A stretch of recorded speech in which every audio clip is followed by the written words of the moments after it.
Mention University College London, School of Slavonic and East European Studies. Give them the props. Right. And also by Tom Blackwell from Moscow. Tom is an old friend of ours, the founder and CEO of EM Communications, probably Russia's leading PR company. He deals with all of the Russian blue chips, particularly those who've been IPOing recently. What was it? You did 10 of the last 12 IPOs in the last year, is that right? All but one. All but one. And Tom's going to give us a view from the ground of what corporate Russia sees this whole dispute. We're planning to do about 45 minutes, maybe up to an hour. 3 questions on the agenda. We're going to kick off with why the media coverage is so varied. There's a whole bunch of different takes on this, and it's very confused. Everyone seems to have dropped into camps and sending different messages. And then we're going to have a chat about how the business Russia sees this whole thing, because that's an aspect of the story that hasn't really been covered. And of course, they're going to be affected. And one would thought that their view on this whole showdown with the West is different to what that of Kremlin. And then finally, looking forward, that Putin just arrived in China for the Beijing Olympics, and the Chinese could be brought into this, because this whole thing started because Biden wanted to play down the Russia problem so that he could focus on China. And it seems that Putin's playing an obvious card here, is like dragging China in, and not unwillingly, because my view of this is China is watching this whole thing, and it must be thinking, we're next. This sort of stuff is going to happen to us next. But let's start with the first question, and specifically to both of you.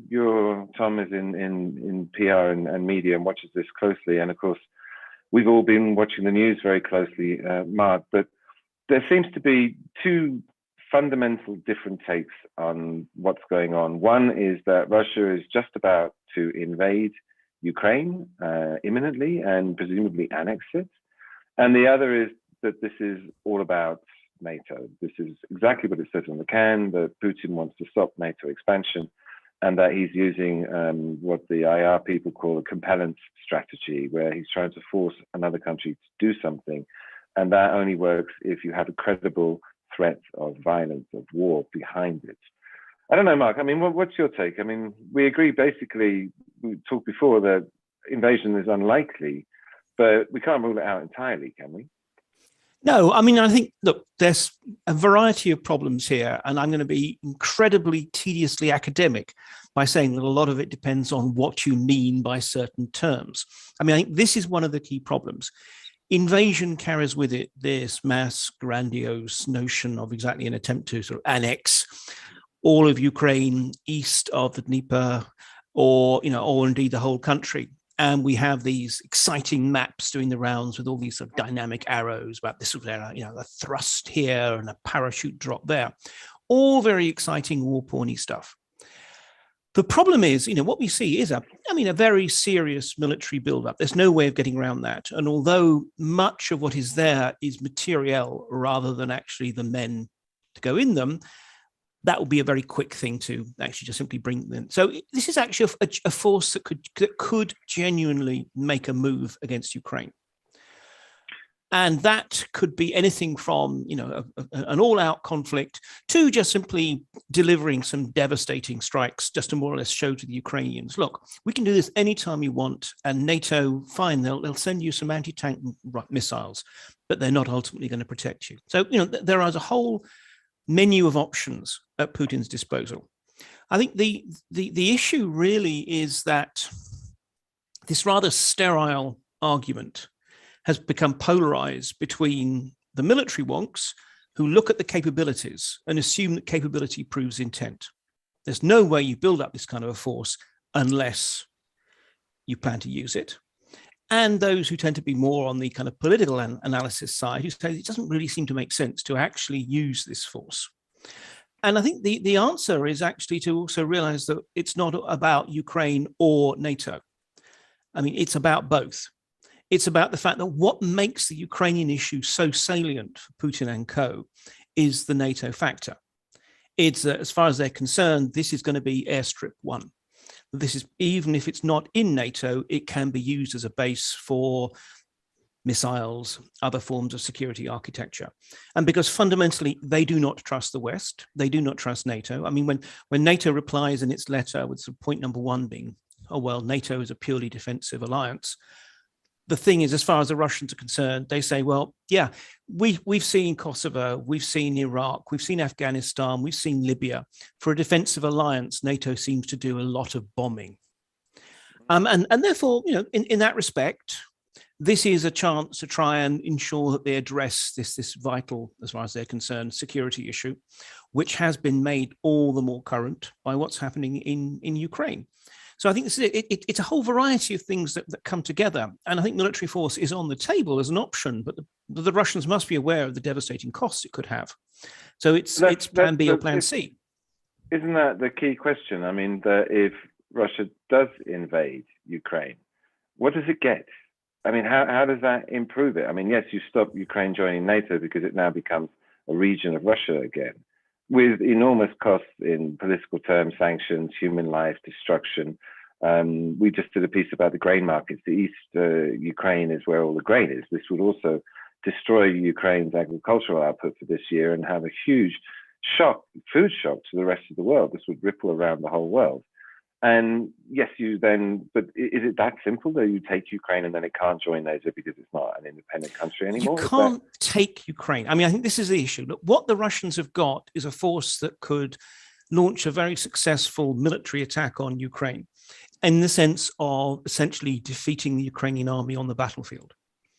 Despite the genuine moves that have been made to reform the Ukrainian military, if only the rest of the country had reformed at the same pace. But nonetheless, because of their massive overmatch in terms of long-range fire, air power, and so forth, the Russians could beat the Ukrainian army. Yes. But that's a world away from taking cities and then holding territory. I mean, we've seen that the Russian approach to urban warfare, and certainly so we've seen so far, if you look at Grozny, if you look at Aleppo, is to bomb it flat first and then plant a flag on it. I don't think we can expect that. I mean, because then what you just get the implacable hostility of every Ukrainian. It will play terribly in the West and it will play terribly at home, quite frankly. You can't sort of start by saying Ukrainians are our cousins and we have to save them. And in order to save them, we had to bomb the snot out of them. So I think although they can launch military attacks, I'm not sure about their capacity to take cities and above all to hold them. That is the key thing. Trying to pacify and hold an area would involve a massively greater force. And just saying, oh, well, we've seen, 5,000 or 10,000 Rosgvardia currently on the move into Belarus. That's not the kind of force you need that. So I think, again, the issue is really that we're talking about a whole variety of military options. And those maximalist ones, I really cannot see how they are even conceived. I agree. If you take the compellence argument that this is the threat of force, and actually that is sufficient, then couldn't you say that actually Putin's already had a big win in so much as that in 2008, Medvedev went to Europe with a new security deal drawn out. It's actually still on the Ministry of Foreign Affairs website, which was very detailed. And it just got dismissed out of hand. And this time round, because he's significantly scaled up and rattled his saber very loudly, that he's got the talks that he wanted, the ones that didn't happen in 2008. And in that sense, he's already achieved his first goal, which is to get everyone to sit down. And if you look at the American letter, bits of which was leaked in El País, that they're actually willing to talk about 5 of the 8 things on the agenda. It's just this one NATO thing. So in that sense, it's working. The compelling strategy is working. They have compelled the West into these talks. It's just whether you can close those talks, to the way Putin wants to. I think up to a point, but we shouldn't assume that all the points are of equal weight. I mean, again, I think from the Russians' point of view, yes, this is definitely progress. And certainly that first week of negotiations, actually, it looked as if they weren't going to get anywhere. And I think that's one of the reasons why we saw the massive cyber attacks against Ukraine and a very, very visual shifting of forces from the Russian Far East to the West, just simply as a point of saying, look, we are serious about this, to treat us appropriately. And yes, I think fortunately, the United States, rather than NATO, rose to that particular challenge and responded. But I don't know. I mean, look, the capacity of the Kremlin to spin any compromise as a glorious triumph against the warmongers of NATO should not be understated. However, all of this stuff about inspection of Tomahawk cruise missile sort of bases and such like, I think that really just scratches around the edge. They're fine, they're useful technical sort of moves, but if at the same time the notion of NATO still being in Ukraine and then Ukraine becoming in NATO, if that is still a viable option, then in a way I don't think the rest really matters, I think, to Putin and co. Can we talk briefly about spin? I mean, we took the line pretty early on that the problem with the invasion talk is that it was all coming from US intelligence sources with no evidence and was being fed to the US press, specifically, I think it was the Washington Post that started it off. And there's a certain amount of hype going on here because, again, we did reporting from the ground, and the Ukrainians themselves and Zelensky, just last week said nothing's changed. Just watching the news flow from the last 24, 48 hours, there was that presser White House briefing where the journalist was grilling the spokesman and saying that you've offered us no evidence whatsoever, that this is all just you telling us this is going on. And then CNN just sent a reporter to, I think it was right on the Ukrainian border. She was in some market and everybody was dismissing it. And they did a hard story saying, like, we're calling bullshit on this. It's not going to happen. So that hype, the fatigue with it seems to be running out, because I think today is day 97 of no invasion in Ukraine, counting from the first Walpole story. But it does seem there's a certain element of spin being put on this by the White House. At the same time, Boris Johnson has been accused of playing this up because it saves his bacon in the face of Partygate, and the whole domestic political agenda of the Russia, enemy at the gates has been very useful in the States. And so it complicates all the reporting because there seems to be agendas here. It's not very balanced. But to what extent do we have to take all of the reporting we're seeing, particularly that coming out of the States, with a pinch of salt? Well, obviously, we should take all reporting full stop, apart from in bne Intellinews, with a pinch of salt. But I think that, yes, look, there is a problem here. I mean, clearly, part of the reason why Kyiv wants to downplay it is because they want to avoid panic in terms of their population and, of course, for the economic impact. And also, there does seem to be a certain, frankly, bloody-mindedness, a sense that they feel that they're being lent on by the Americans to get with the program, and they feel, well, actually, that's not really what it's about. Here we are trying to fight against what we regard as a foreign infringement of our sovereignty. And we're now being put in a position where the Americans are getting annoyed because we're not basically doing what they tell us instead. So I think, there's emotional as well as practical issues there.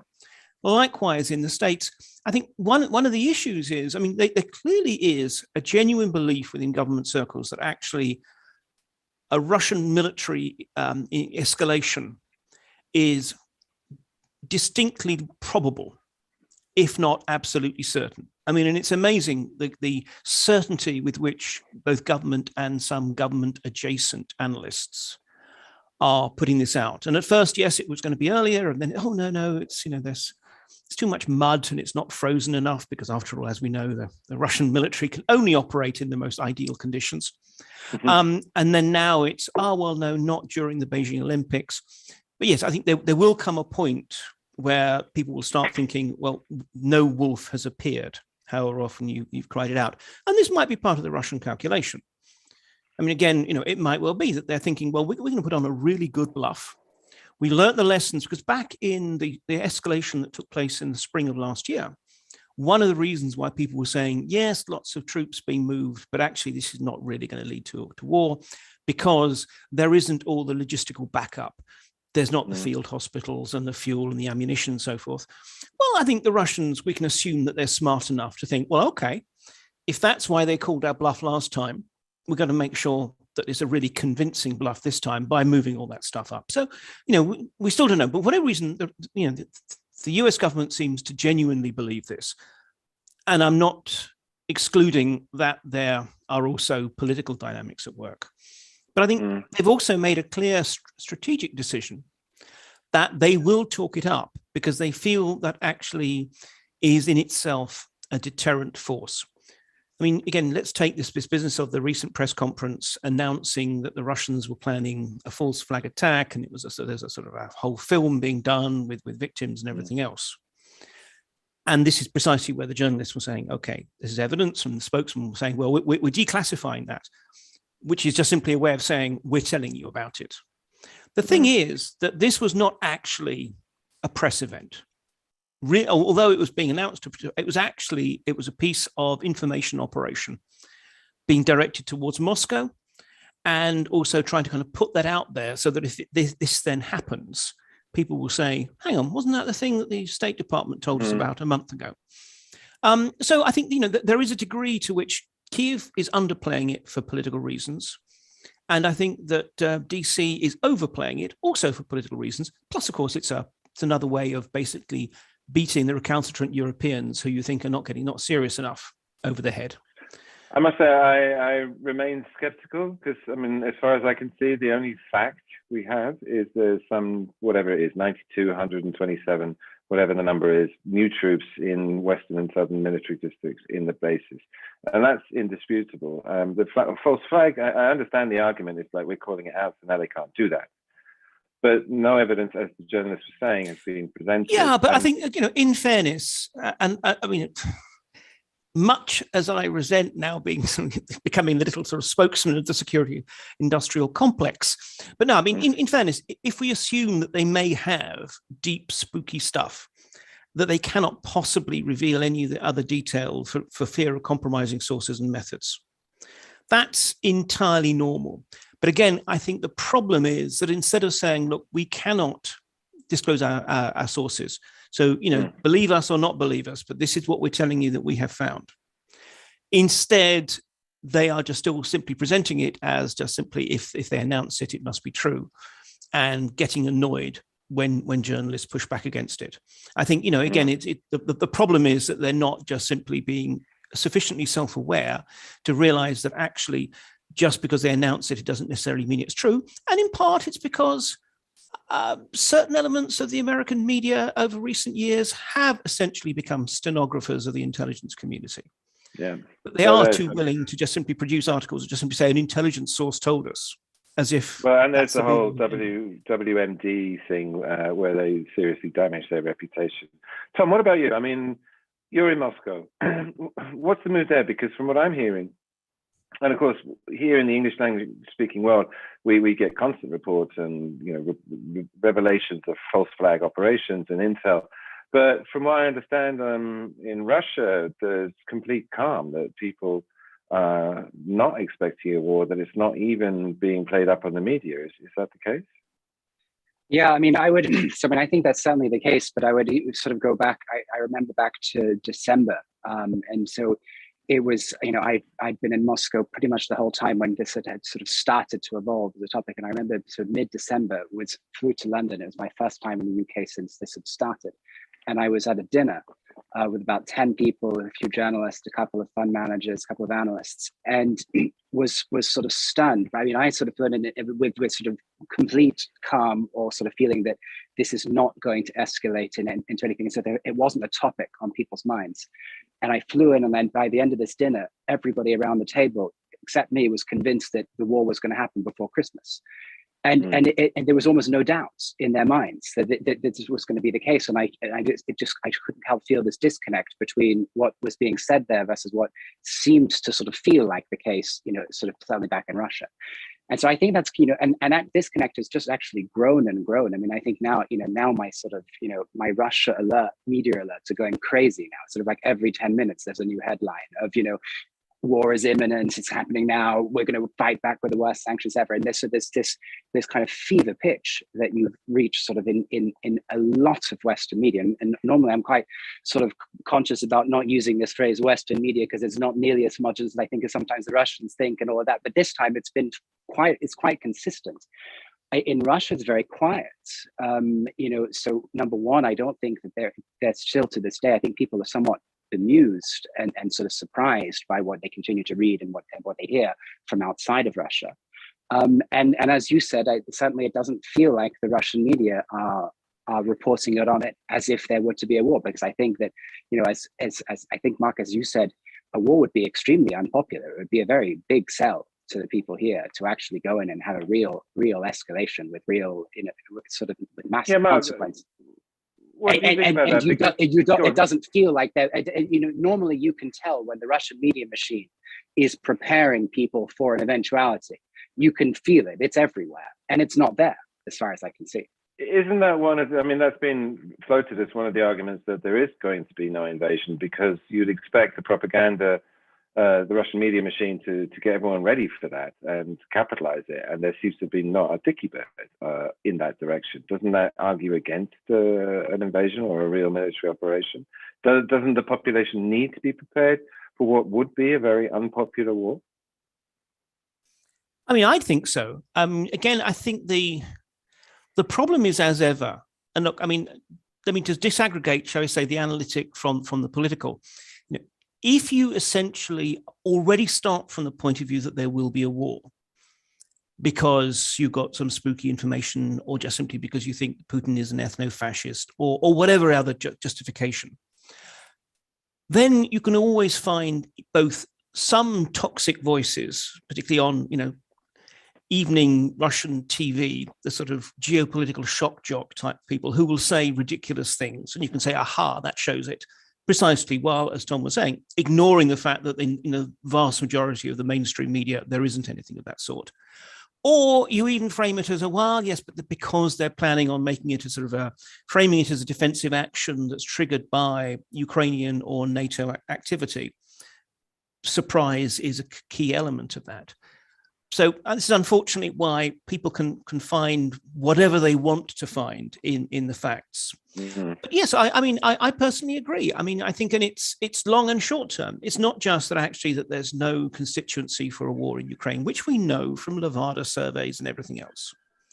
But also the fact is that whatever happens, I mean, any military escalation would lead to both direct sanctions and also a whole variety of knock-on costs, even, ranging from boys coming home in zinc boxes to economic costs.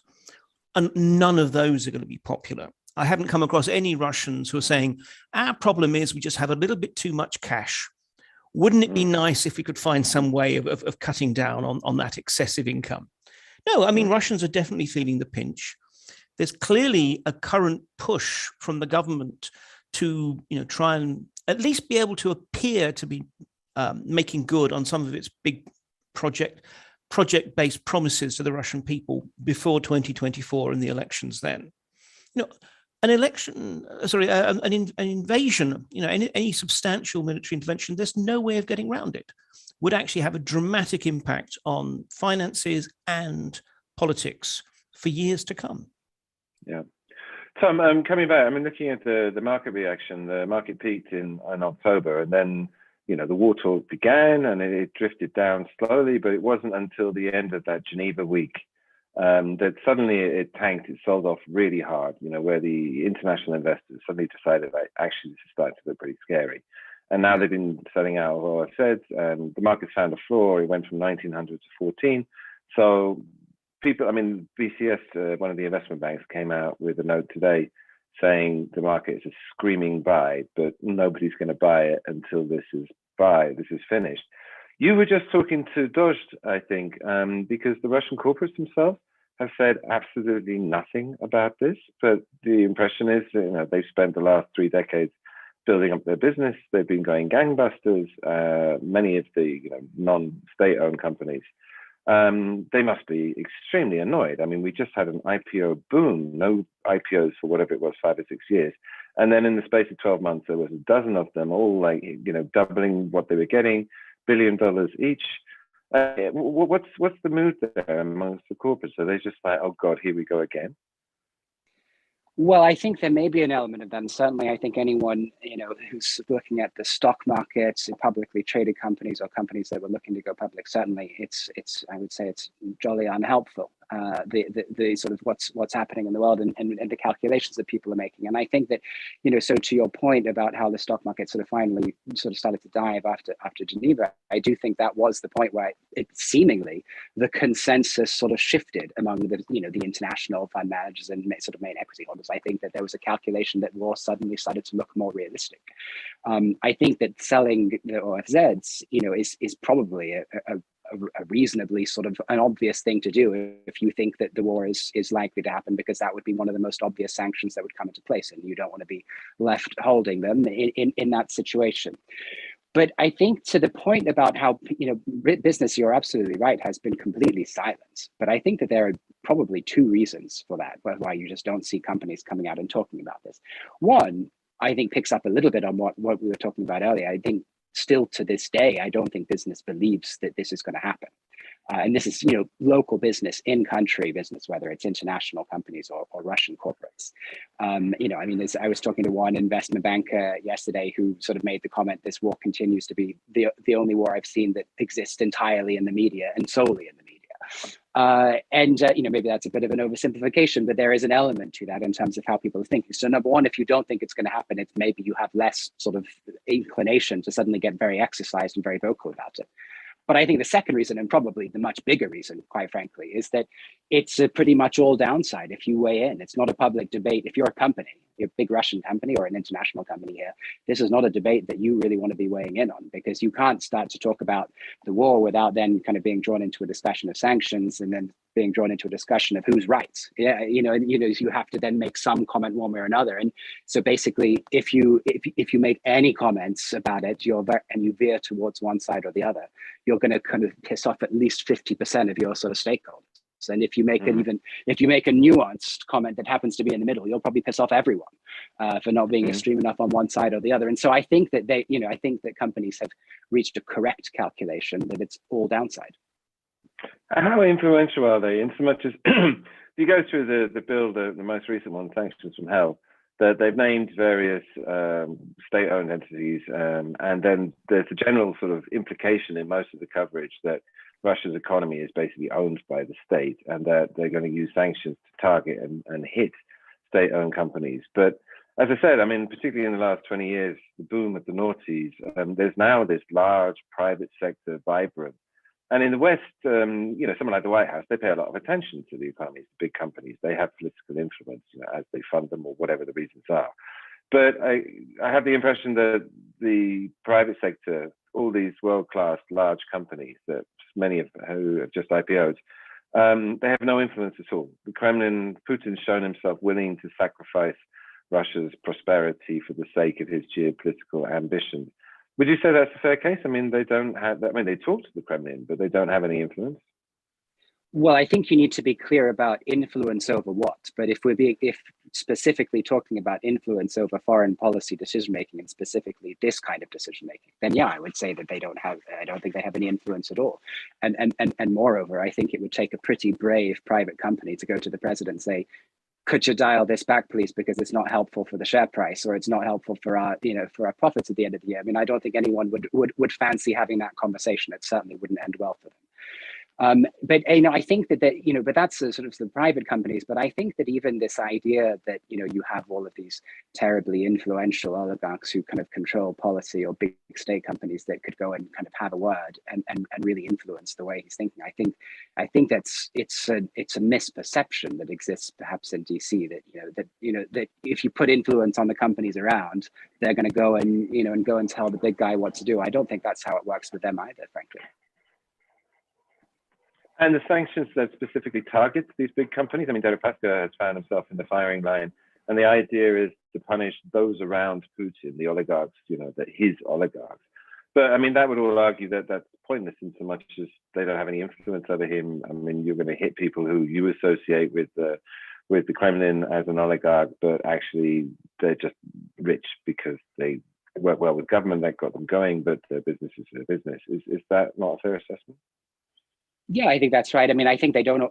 First of all, this kind of notion of who is close to the Kremlin has become one of these very confusing notions that's developed. Basically, if you look at the businessmen or companies that have been labeled as Kremlin linked or close to the Kremlin. I mean, it's everybody who's ever been in the country at some point. So I think that there's not a very clear idea of who really is the person who could go and have a quiet word. But I'm not sure there are very many of them. Let's move on to the last topic with China. This is an interesting development. I was looking at the timeline of this, and I actually think that the Kremlin thought this through very carefully, in so much as the whole effort with the NATO demands were launched in first week of December, and then the demands came out in the middle of December, and then that led through to the start of the talks at the start of January, and then we had to wait for the US letter reply until the middle of January.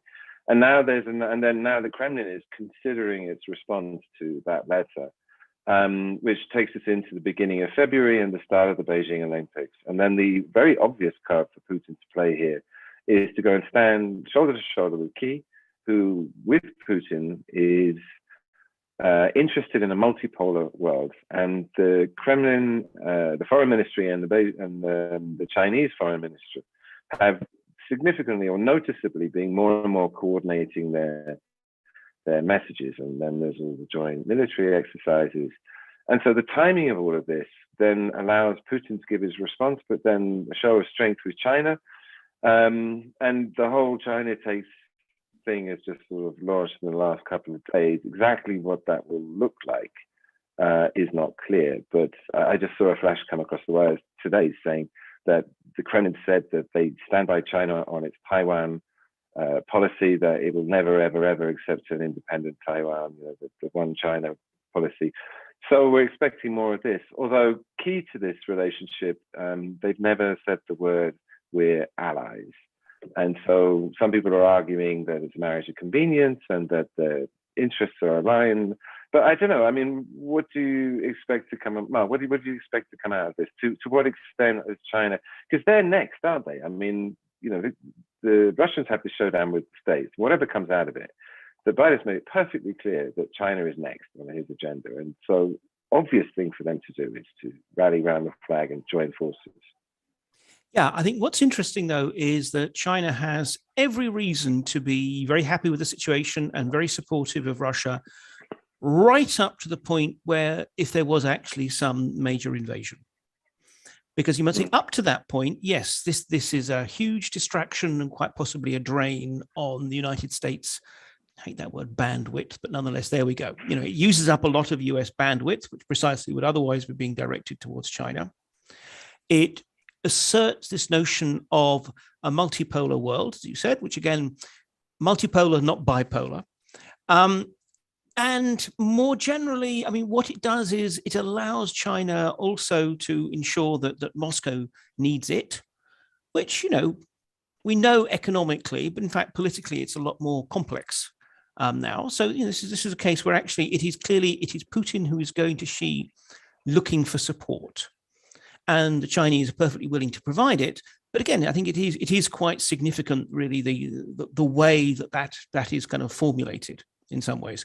They waited really until Putin had come to go to see Xi to really sort of roll out the full diplomatic support. So this is his reward for realizing that he has to come over. The mountain had to come to Muhammad. So this is all absolutely advantageous. And especially because, yes, they have got, as you said, a reaffirmation of Russia's position over Taiwan, which was never really in any doubt. But again, it's one of these kind of touchstone issues. And they're not going to call it an alliance because, firstly, of course, look, all relationships between countries are marriages of convenience at best. But in any case, you might say it is this Western fixation with that particular word. It means that it's a lot more powerful to have the West constantly sort of saying, oh, is this an alliance? Might this become an alliance? Are we going to push Russia and China into an alliance? Once you've actually declared it, then in a way you've lost that particular leverage point. But the last point is exactly that if war does start, an escalation, some nasty, vicious war in Ukraine, well, first of all, that is going to galvanize America militarily. And, in due course, the knock-on impact, because precisely henceforth, Taiwan will in some ways be seen as the Ukraine, that we need to make sure we stop any kind of pressure before anything else. Secondly, Chinese businesses might well get caught in secondary sanctions. And thirdly, I mean, actually, it will also disrupt China's wider, I mean, again, Belt and Road is currently in a sort of slightly transitional moment, but nonetheless, China has all kinds of wider aspirations, especially around the Black Sea area. And actually, conflict and a sharpening of divisions and a securitization of international relations in that area might well have a negative impact. So I think, yes, to me, not only is this obvious, a bit of a no-brainer for both Moscow and Beijing to play, but interestingly, it also speaks to, and maybe this is just because that's the outcome I want to hear, but it also speaks to the unlikelihood of a major military escalation. Something like a recognition of the pseudo-states and then the introduction of Russian peacekeepers, maybe, but anything more dramatic, I think that becomes less likely because I think the Chinese would not be particularly happy with it. One of the scenarios I've been thinking about is Putin's really dug his heels in over this no NATO thing. And the implication is he's prepared to go all the way, in so much as if he doesn't get any guarantee that he accepts on that particular issue, then he's going to assume that NATO is his enemy. I mean, and it's one of the articles is that, thou shalt not see us as an enemy. And so the assumption becomes it is, and then we're back into a Cold War scenario, and then he starts moving missiles around and possibly, annexes a bit of eastern Ukraine, or he floods the Donbass, starts putting sort of serious military equipment into there, puts more missiles, Scanders or whatever, into Crimea, and the whole thing goes pear-shaped. Then the West will respond, and then maybe, start putting missiles into Ukraine through this new Polish-British deal that they said, oh, that's not NATO, but we're going to defend our buddies. But then we get into a Cold War scenario. And then, as I say, China must be looking at that. I mean, the little I know about China, having talked to Chris Riefer, who spends a lot of time there, is that they're very unhappy and that they feel themselves also both economically and militarily strong enough to push back. I mean, to what extent do you think it's possible that we end up in a sort of new Cold War scenario where they're, ideologically we're on the same page, but militarily and politically, there's a rift now between the East and West, between Asia and Eurasia and Western Europe, North Atlantic. Is that possible? Well, to be perfectly honest, I thought we were pretty much there already.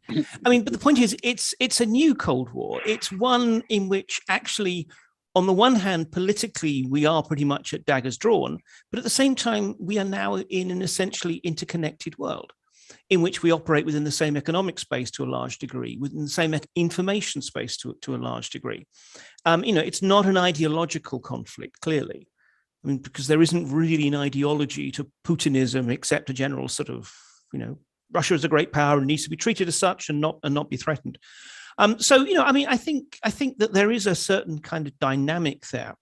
And frankly, whatever happens, I mean, even if conflict is avoided, which, it probably will be, in my opinion, that's not going to be a sudden kumbaya moment. We're not going to suddenly become friends. It's not as if suddenly all, the visas will be flowing and everything else. No, I mean, it will just simply be, we have resolved this particular dangerous crisis. And hopefully we will have done something to neutralize it. I mean, there are things that can be done about Ukraine. Sure, yeah. The West cannot go back on its rather foolish, just some pledge to say Ukraine and Georgia will become part of NATO. Mm-hmm. So they can't go back to that. But on the other hand, look, this is not going to happen for a long time. So, there's ways around that. Let me flip the question around. I mean, with this whole thing, Putin has said very clearly, I want to talk. I'm willing to compromise. They've already said that they will put limits on themselves, of like where the troop movements on the border can go, on the exercises, which would all improve his security. And I think actually what they're suggesting might even prevent these military buildups, facing Ukraine. Surely this is a golden opportunity, and surely the NATO construct is a Cold War construct, and that it could be time to move beyond that and do a new pan-regional security deal. Because the trouble with the setup now is that, and I think this is one of Putin's biggest beefs, is that the whole security arrangements in Europe have excluded Russia specifically. And that is going to destabilize it, because it leads Russia, as it does, to see the West as an enemy. And that the opportunity here is to do an inclusive deal whereby you get Russia to agree not to put weapons on the border with Ukraine, where you get it to withdraw from Donbass, from Moldova, from Transnistria. You can do all the whole shopping list and sort out all of these and set up, whatever bodies you want to monitor it, and you can get Russia to lock in the same guarantees it's asking for from the West. Isn't this a golden opportunity to actually sort all this stuff out once and for all? I mean, I can only admire your optimism. That will be lovely, except that there are NATO countries who are absolutely convinced that they do face a threat from Russia, and that therefore they need an anti-Russian alliance. It's one thing maybe in Berlin, but in Warsaw, in the Baltic capitals, you get a very, very different kind of response. And not only that, but obviously it's unworkable. It's basically unworkable. I think the thing is, look, I think the idea of some grand renegotiation of Russia's security architecture, I think, Europe's security architecture, including Russia, that will have to come someday. I honestly think, though, it's going to be in the post-Putin political era. Because also, Putin himself is, whatever he may say, he is still, I think, locked in a very confrontational, in some ways rather paranoid view of the West and the world. I think it'd be very hard for him to give up certain levers and assume that any kind of treaty could solve it. So it's more, I think, at the moment about addressing the particular areas of irritation, which obviously Ukraine is the primary one at the moment, and of not burning bridges so that in the future something more grand and successful can be arranged. But as I say, I think I honestly cannot see the scope for that at the moment. So how do we get out of this? Actually, the little I've seen of the letter that the US said was actually quite, how should I say, diplomatic. They left lots of wiggle room, and they made it kind of clear that the NATO thing is NATO is not going to happen. But the Kremlin has made it equally clear that that's the key, is they're not going to talk about anything else unless they get some sort of deal on that. So is this whole thing going to fail? Is this whole push by the Kremlin going to fail? And then what happens? Does Putin escalate, or does he take his minor wins on the talks on the other stuff, like arms control, and take that away, and he's happy with that? Because I don't believe that he's going to do that. Yeah, this is it. One of the virtues of the continued process of dialogue is it gives us a chance to really drill down and get a sense of what Putin's appetite for risk is and what he might be willing to accept as a lesser objective compared with his sort of two grand ones. I don't think that what's on the table is enough yet, but on the other hand, it clearly demonstrates to the Russians that there is room for talking. And that's a good thing. We need to sort of keep this process going. I think there are things. For example, he is precisely concerned about the potential presence of foreign forces in Ukraine. That wouldn't be impossible to provide him with some kind of treaty guarantees, saying that although we make no promises about Ukraine's long-term potential relationship and joining NATO, but certainly but for the next 20 years. Except in time of war, we would not be placing any Western military forces beyond small training missions or whatever in Ukraine. So in some ways, that's not Finlandizing Ukraine. That's not basically demanding that Ukraine become neutral, but it is addressing what he at least is saying is his particular concern about the Ukrainian security issue. So, I think there are these kind of options. The problem is that they require two things which we too rarely see. One is just simply imagination in terms of actually dealing with this crisis. And secondly, it is a willingness to accept that, firstly, Russia has some genuine security concerns. And secondly, that even where it doesn't necessarily have genuine ones, it has ones that it genuinely believes, or when I say Russia, Putin and his circle. And yes, I think, obviously the American letters were clearly written with the expectation that they will be leaked, which helps explain for some reason why they are that particularly sort of welcoming and diplomatic. Though even so, I felt that it was much more diplomatic than the NATO one. But still, again, yes. I think there's room. We're not there yet, but we shouldn't expect it. This is not something that's going to be resolved overnight. It's something that just the Russians have to continue to believe that there is point in talking. Well, one of the academics was pointing out that they were saying this crisis looks a bit like the Berlin crisis. where there was a showdown and possible talk of war between East and West over the status of Berlin at the beginning of the Cold War. And the solution to that crisis was the Berlin Wall, which was an ugly solution, but it kind of worked for the next several decades. And I think increasingly that's one of the outcomes of this showdown, that we'll end up with some sort of ugly, deeply unsatisfying, but pragmatic solution where everyone remains prickly on either side, but avoid actually going to war with it. But we've been talking for 45 minutes. I want to do more interactive with these talks, because I'm sure people have questions. Tom, you said you had a question or a questionnaire? Yeah, I can see there's a question from Roger to everyone, which is, why wouldn't Putin strike a deal soon? Biden wants to say he prevented war, and when hawkish Republicans likely take office, they'll start sanctioning more. I mean, I actually think that there is a lot to that, and so, when you try and analyze, is there a potential sort of deal to be done? I guess you have to sort of think, what do people want? What are the various endgames here? And I think if I look at it from the Russian perspective, as we were saying earlier, I genuinely believe that Russia does not want a major war. I think they view way more downside than anything possibly to gain. So the flip side of that is, then why are you doing all of this? Presumably because they want something else, and so they want some kind, some sort of concession. And I think if you look at it from the US side, again, I think it's, Biden has made it very clear: A, Russia's not the priority, that China's the priority, and B, I think the mood in the US now is very anti more international wars, right? I don't think anyone's going to score any points by getting into a war that there is not support for in the US, and there certainly wouldn't be for a war in Ukraine.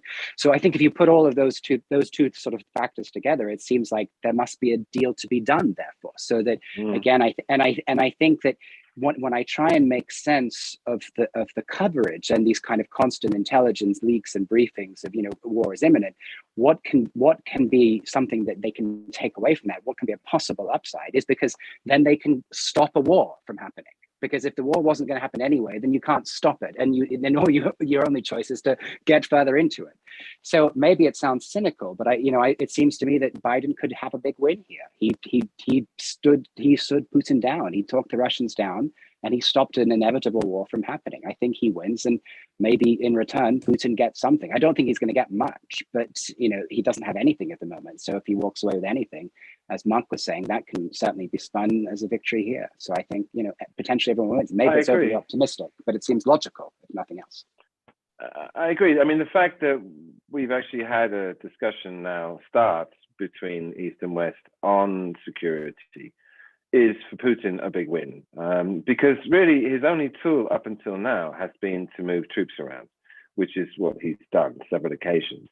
And that he's got the West to admit that he has some genuine security concerns. And actually, Biden, the irony of this situation is this is the perfect time to have this conversation, with Merkel having left office. That Europe is a bit divided. There's too many fractions in there. It's like herding cats.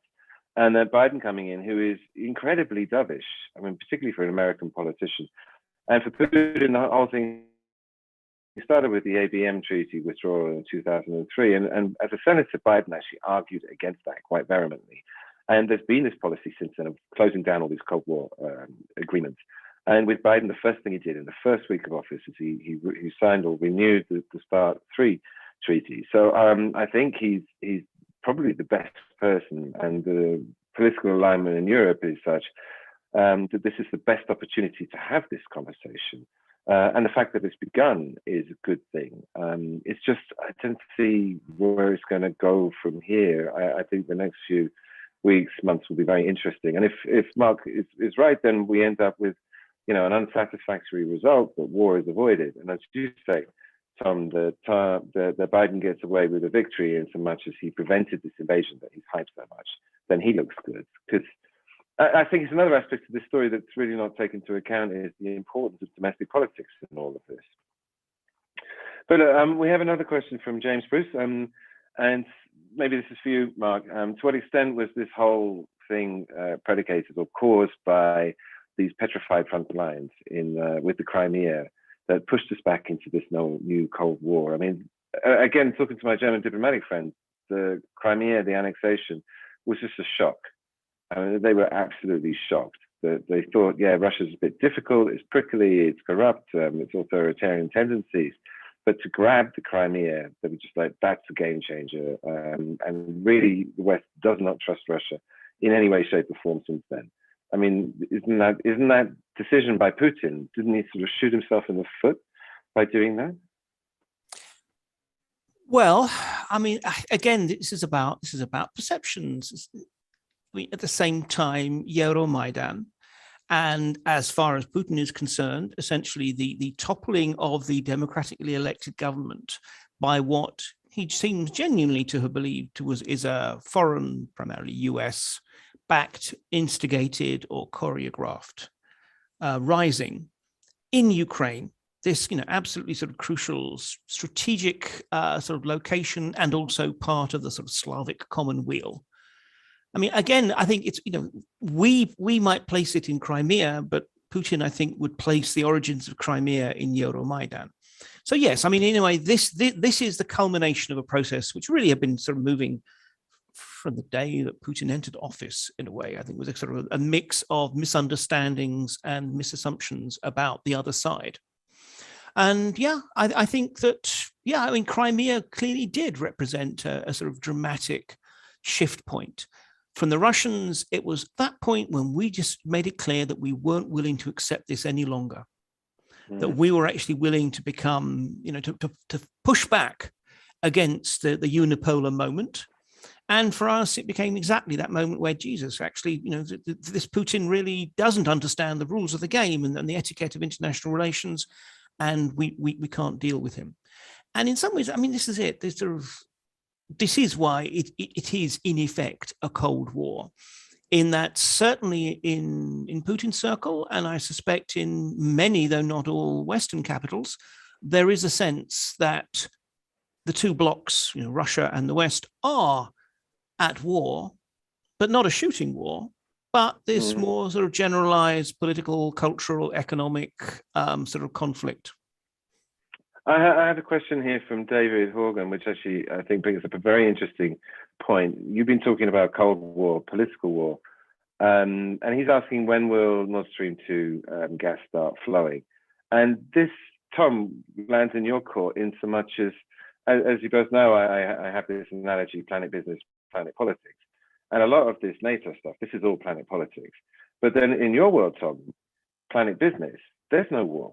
There's no acrimony between them at all. The partners, they're actively tapping international capital. They're looking to expand globally, and they haven't got a problem with the West at all. And moreover, and this is what complicates the situation, because you talk to the Germans, they're like, Nord Stream 2 is an economic problem. Project rather. We have no problem with Russia. We want Nord Stream 2 gas. And there's this dichotomy here, because unlike the previous Cold War, which was an ideological clash, this one, we're both capitalists. And so as far as planet business is concerned, we have no beef with the West whatsoever. In fact, we're partners. We're making lots of money, and for them too. Isn't that the case, Tom? I mean, isn't this the irony of this situation? Huh? Well, yeah, I agree with that. But if you look specifically to the question asked there, of when will the gas start flowing through Nord Stream 2? And I guess the answer, first, so coming back to your analogy, I think this is a project that sort of lives partially in planet business, but partially in planet politics, right? And so, whenever you get into energy, it's always going to be a bit of both.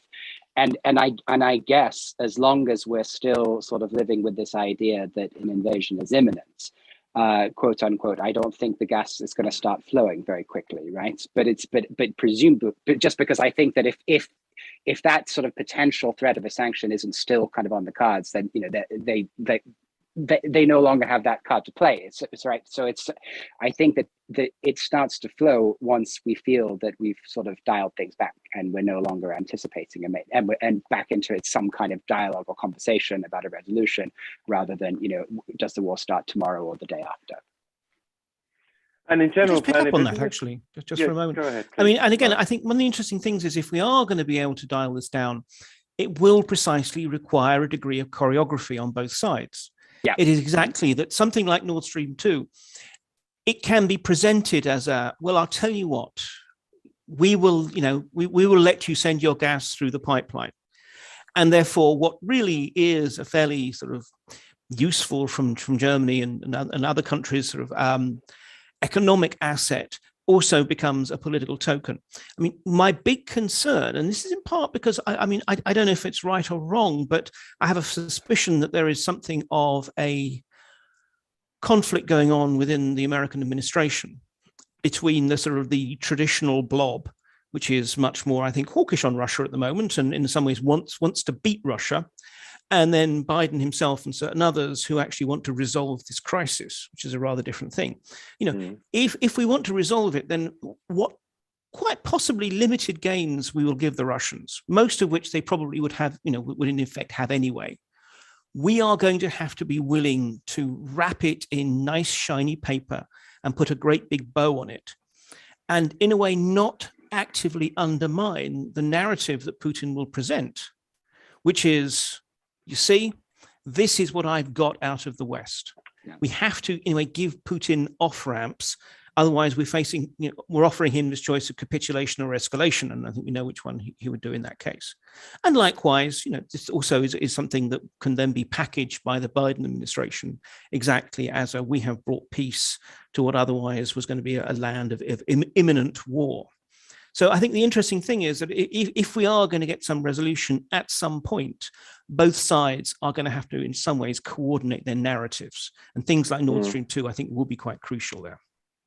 Absolutely. And while when I think about it from a sort of logic standpoint of what people really want, I feel optimistic that there's a deal to be done. But when I think about it to Mark's point of, this is going to require this sort of the leaders, the US, UK, Russia, to be incredibly skilled, incredibly nuanced, incredibly smart about how they sort of package this and present this. And then I look at the leaders, I look at Boris Johnson and others. Are these the guys who are going to be capable of doing this incredibly sort of strategic, nuanced, subtle communication? I don't know. I'm not sure about that, actually. Indeed. It depends how many parties he has. Guys, we've been talking for an hour. I think that's the sort of upper limit. I don't want to drag this on beyond that, but I want to take the opportunity to thank both you, Tom and Mark, very much for participating. It's been a fascinating discussion, and it's still very much up in the air. I hope sincerely that it doesn't come to blows. Happily, I doubt it will do, but I think it could. But as Mark said, I think there's serious repercussions going forward from this, depending on how unamicably the deal, whatever it is that gets done at the end, is sold and accepted by both sides. And we could be looking to a protracted period of tensions between the two sides, which I sincerely hope doesn't happen. It seems our Twitter Spaces has crashed just before the end, but there is a recording of that. And I'd like to thank all the listeners for listening in. To remind you that actually we're going to do something similar next week, when we're going to talk to Jock Mendoza from Kiev and try and get a take on what it's like on the ground. Again, looking a little bit at Ukrainian business. He represents Rinat Akhmedov from System Capital Management, which should also be a very interesting discussion. So until then, I thank everyone once again, and great pleasure having you both. Thank you, Ben. It's a pleasure. Thank you all. Thank you, Mark. Okay. Ciao.